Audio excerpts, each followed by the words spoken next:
Quid est veritas, Claudia? Whoa, what is that accent? The 2004 film, The Passion of the Christ, features spoken Latin and Aramaic. But how is the Latin in this film? Let's explore that together. I'm Luke, and this is polýMATHY. Kant meleke hudaye. Passion of the Christ was rather famous for using dialogue exclusively in these ancient languages. The movie was marketed as being rather realistic in several aspects. But how is the Latin? Well, the Latin spoken is more or less correct for standard Latin with respect to its grammar and vocabulary. Latin, as we know it, of course, is founded in the classical Latin of the 1st century BC through the 2nd century AD. And since these events take place in the 1st century AD, then the Latin we hear should look pretty much like normal standard Latin. And it does. But it doesn't sound like Latin from that time period. And that's because they use the ecclesiastical pronunciation of Latin. The ecclesiastical pronunciation, contrary to what some believe, did not evolve during the Roman Empire.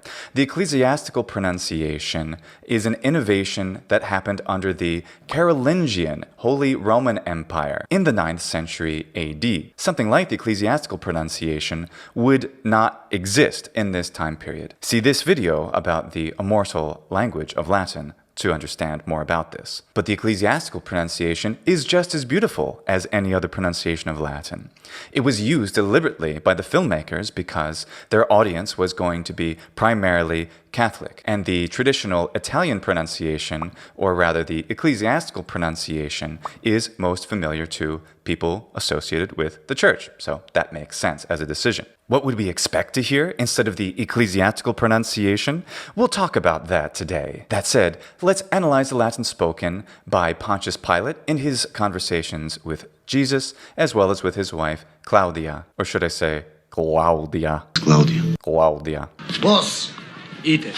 Pontius Pilate utters the first words. Vos ite is essentially how he says it. What stands out to me is the rather openness of the o and the shortness of the e.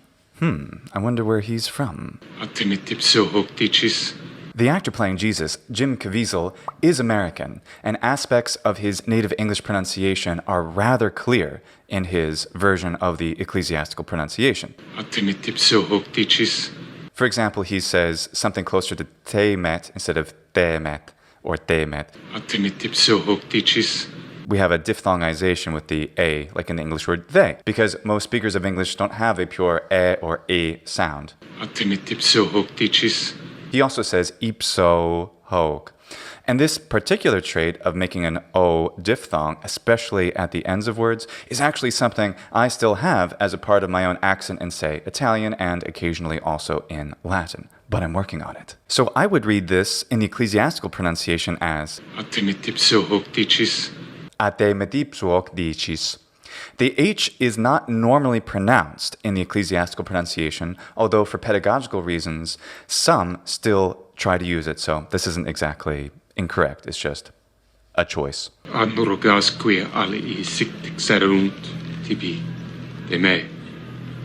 you might say, well, the character of Jesus here is not a native speaker of Latin, so it's okay for him to have an accent. Absolutely. In fact, probably all of these characters that we see, if they're speaking in Latin, could be not native speakers, and so they have an accent that's different. That's fine. But as we've already established, they're using the ecclesiastical pronunciation of Latin. This is not a historical pronunciation of Latin in this time period. So it doesn't matter already, and we're just nitpicking anyway. Also, should they be speaking Greek? Well, they could. Now, some have said it's not realistic for Jesus to be speaking in Latin because ancient Greek was the language that was spoken in this part of the Roman Empire. Both Latin and ancient Greek were the two languages of the Roman Empire. And in this part of the empire, in the East, indeed, ancient Greek was the much more common lingua franca. So how is it that this character of Jesus is actually able to speak Latin? Well, whether he acquired it practically or through divine means is kind of beside the point here. He's speaking the language that Pontius Pilate knows best, or at least that's what this character seems to think, I would guess, because he's not speaking in Aramaic, even after Pontius Pilate speaks in Aramaic with him. That's a very courteous thing to do with people who speak other languages. And the language of the Roman military, even in the Eastern Roman Empire, after the fall of the Western Roman Empire, for a while, was still Latin. And ultimately, of course, again, this movie is for a Catholic audience. So while given the choice between two ancient languages for the Romans, between Greek and Latin, they chose Latin. And that seems like a very reasonable choice given their intent.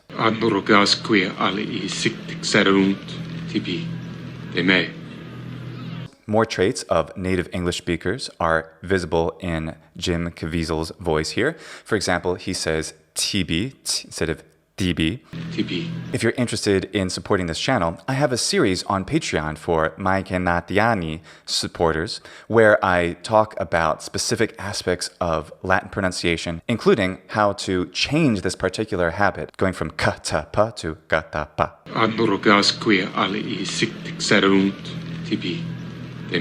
He also says alii. He puts a glottal stop in between the two e vowels, and that is not a trait of Latin. It would be alii. And when he says de me, we can hear a slight diphthongization, which is something that most English speakers have when we speak, say, Italian, Spanish, Latin, and so forth. So in the ecclesiastical pronunciation, I would prescribe something a bit more like this. Anneurogas, qui alii sic dixerunt tibi de me.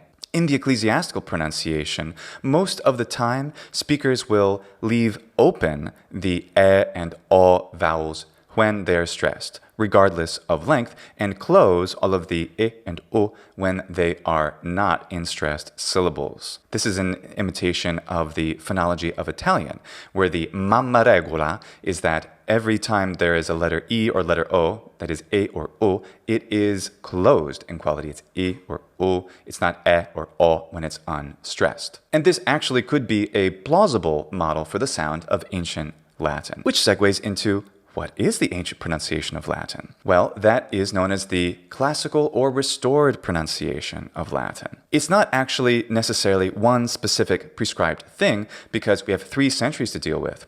By definition, it is the sound of native speakers of the language or really good L2 speakers who lived in those 3 centuries. Naturally, there was plenty of variety. And what we can actually learn about it means that there are different possibilities. The most important aspect of it, though, is that there is no phonemic distinction between qualities of vowels, whether long or short. The important difference between the vowels is that they will be long or short. A, I, o, u. For the e and the o, I usually use mid-vowels, but you can open them if you want into e and o, or close them to e and o, depending on your preference.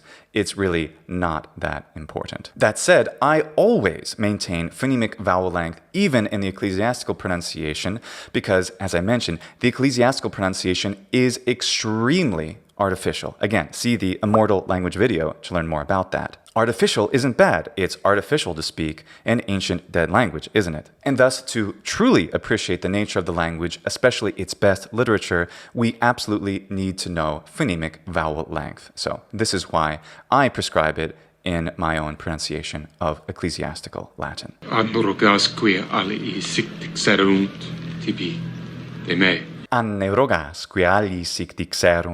tibi de me. So both phrases in the restored classical pronunciation of Latin, well, naturally, it's not dicis, but dicis.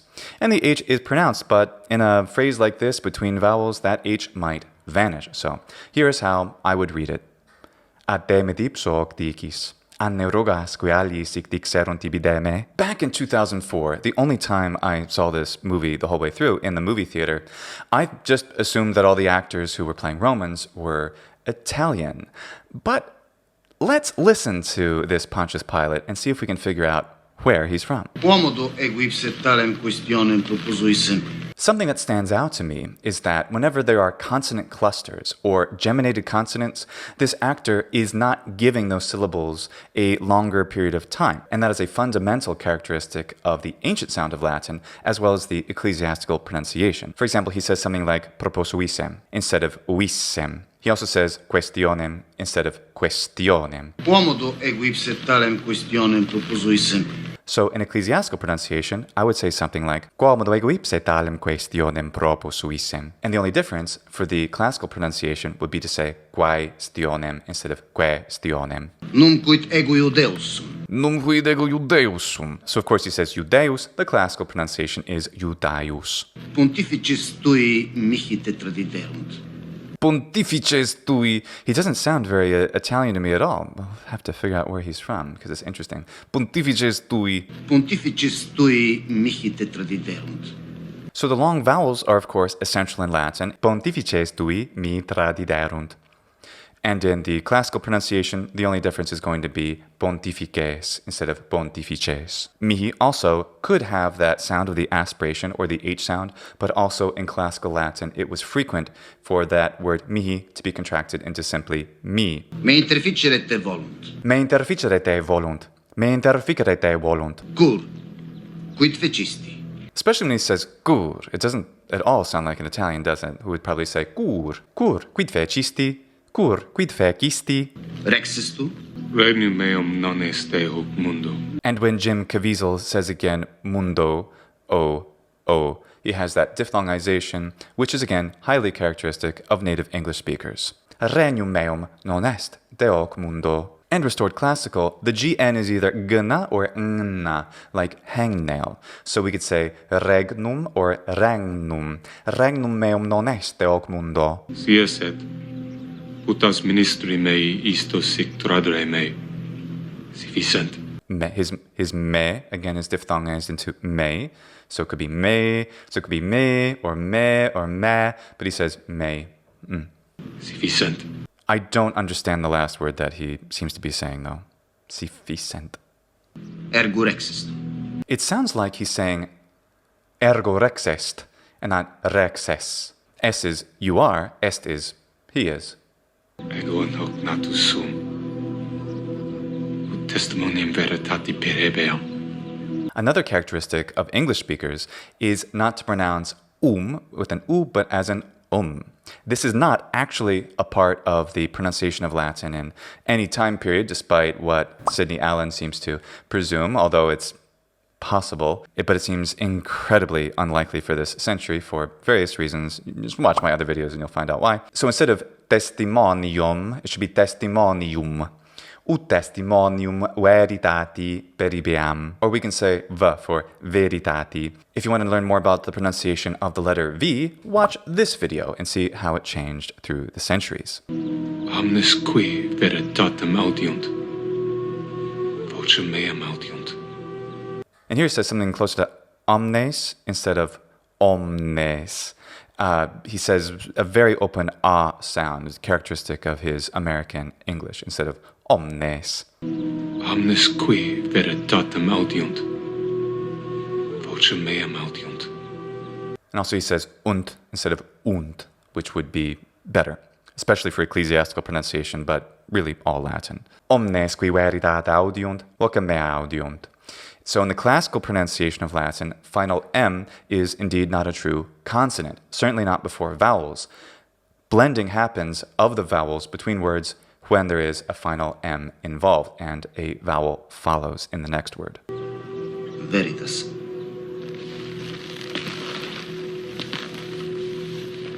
Quid est veritas? Quid est veritas? And restored classical, veritas. Quid est veritas? Another aspect of the restored classical pronunciation is the retracted S. Watch this video, please. Quid est veritas, Claudia? Quid est veritas, Claudia? Oh, now I have some idea of where he must be from. Claudia, Cla. So this velarized pronunciation of the L, la, this is a characteristic especially of Slavic languages. And in fact, I looked him up and I found that this actor is Bulgarian. So that's why his L sounds like this. I would venture to guess that he and probably most of the actors didn't get any kind of specific training in phonology. They just spoke ecclesiastical Latin with their native phonology. So we have a good sense of a Bulgarian accent in a way that this Pontius Pilate is delivering his lines. Guidas veritas, Claudia. So with ecclesiastical pronunciation, I would say Quidest veritas, Claudia.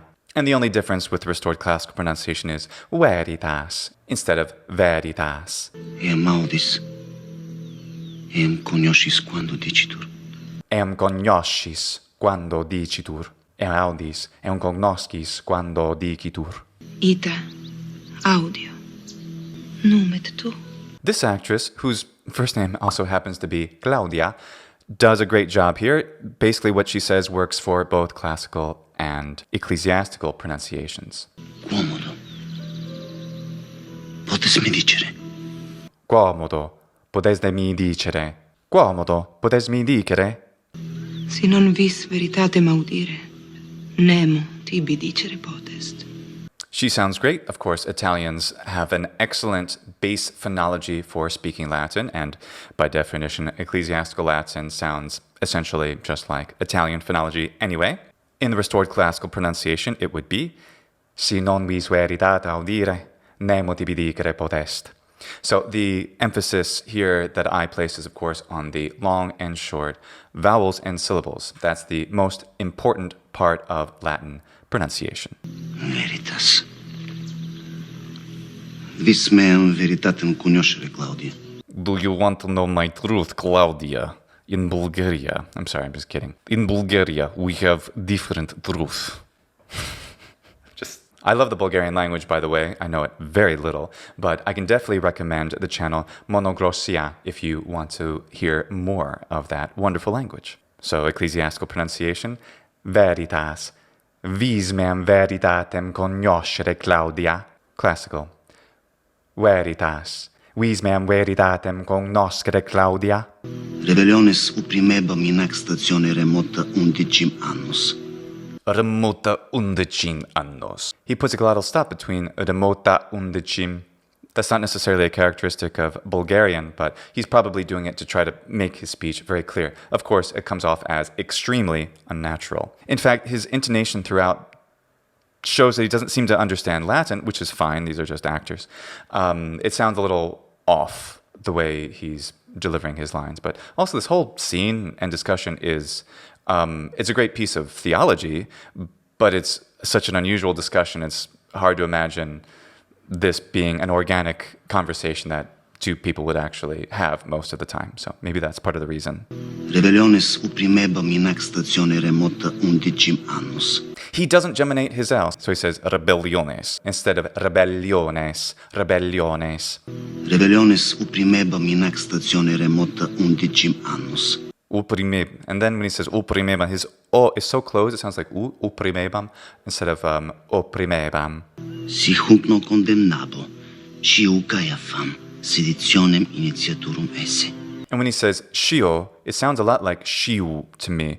Sciu Caiapham. And this might be because of the particular oral posture of the O in Bulgarian, which might be a little bit closer to U with respect to my ear, which is more tuned to the way that Italians normally render those vowels. Rebelliones upprimebam in ac statione remota 11 annus. Ecclesiastical. Rebellione sopprimeva in ac statione remota 11 annos. Now, the final M is not a solid thing in Latin, period. That is, causing elision to happen with final M while being a necessary trait, of course, of classical pronunciation. It really belongs in any pronunciation of Latin because if we put it there, it's this kind of artificial thing. It can have an academic purpose, but it's really just not how the language works. If we want to read the literature, that's how the literature works. Final M just, when there's a vowel that follows, they blend together. That's the nature of it, just like any two vowels in junction between words. So I usually include that in my ecclesiastical pronunciation. I understand if you don't feel like doing that, though. Rebelliones opprimebam in ac statione remota 11 annos. Rebelliones opprimeva in ac statione remota 11 annos. Sit condemnabo. Discipuli eius initiabunt. Uter libet sanguis effunditur. Uter libet is a really cool word. Here it's being used adverbially, but uter libet, utra libet, utrum libet is actually a pronoun, and it means whoever or whatever you wish, of two options. The adverb here would be utra libet or utro libet. Uter libet sanguis effunditur. Ecclesiastical and classical pronunciations would be basically identical here, except for the retracted S. So here's my classical version. Uter libet sanguis effunditur. Caesar me monuit, Claudia. Bis monuit. Caesar me monuit, Claudia. If you want to know more about the pronunciation of Caesar, I talk about it in this video, and of course about how the A-E-I pronunciation of classical Latin changed to E in ecclesiastical pronunciation. Caesar me monuit, Claudia. Bis monuit. Caesar me monuit, Claudia, bis monuit. Caesar me monuit, Claudia, bis monuit. Vice proxima. Ipse iuravit sanguis erit meus, eces mea veritas. Vice proxima. Ipse iuravit sanguis erit meus. Vice proxima. Ipse iuravit sanguis erit meus. Ec est mea veritas. Haec est mea veritas. And then a soldier whose name I think is Cassius comes in and he says this. Domne. He says domne. The translator is specifically saying not domine, but domne, because this is even attested in Pompeii. Check out this awesome bracelet. The less formal version of this word, dominus, had already become domnus regularly, so this is a nice touch. It's actually kind of historical. Of course, the pronunciation in general is not at all, but this particular word choice is. Nice going. Domne, Herodos noluit hominem condemnare. He calls Herodos, is probably the actor just messed up the vowel there, which is fine. But where do you think this actor's from? Eum credunt. Necesserit supplementum novum abere. Necesserit supplementum novum abere. 3 guesses where he's from.